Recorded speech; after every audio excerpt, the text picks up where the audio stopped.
Guys, paulit-ulit natin itong pinapaalala na kapag may tumatawag sa inyo na nagpakilalang taga-bangko, ay huwag niyong i-entertain. At huwag na huwag din kayo magbibigay ng bank information nyo, lalo ng OTP. Dahil isang kababayan natin sa Pilipinas ang natangaya ng 500,000 pesos or kalahating milyon nang tumawag sa kanya na nagpakilalang taga-bangko. Nabudol naman ang isang tendera sa palengke sa Caloocan. Kalahating milyong piso ang natangay sa kanya ng scammer na nagpanggap na empleyado ng bangko. Nasa frontline na balitang yan si Faith Del Mundo. Exclusive. Sobrang paulit-ulit sa isip na ang tanga-tanga ko.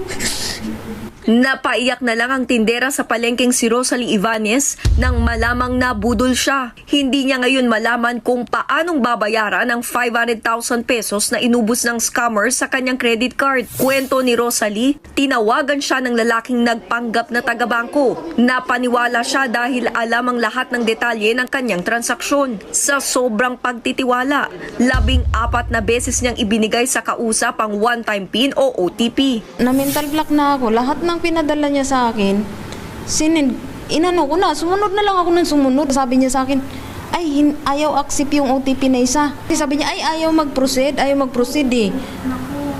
Yung palang yung kakaayaw niya mag-proceed, yung pala, lahat na pala yun, nakabili na ng mga items. Nahimasmasan lang si Rosalie nang tawagan siya ng totoong bangko. Dito na nga na lamang na-scam siya.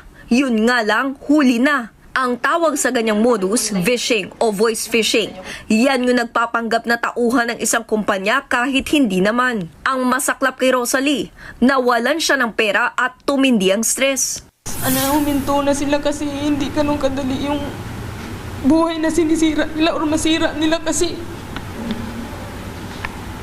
sobrang hindi ka makatulog sa sobrang hirap.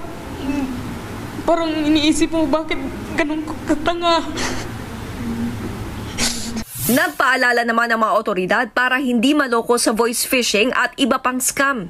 Mas mainam po na mag-verify po tayo dun sa payment service provider or sa bangko po natin or any financial institutions bago po tayo magbigay ng one-time PIN. Ayon sa PNP Anti-Cybercrime Group, 34 na ang nahuling sangkot sa phishing ngayong taon. Ako nga kahit nandito ako sa ibang bansa ay nakaranas rin ako na may tumatawag sa akin na nagpakilalang taga-bangko sa Pilipinas.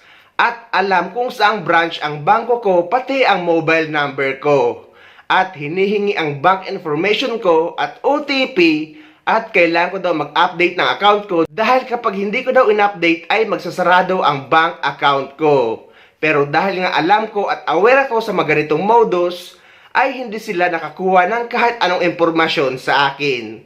Kaya guys, mas maigi na aware tayo sa mga ganitong modus para hindi tayo nai-scam at nalilimas ang pera natin sa ating mga bank account.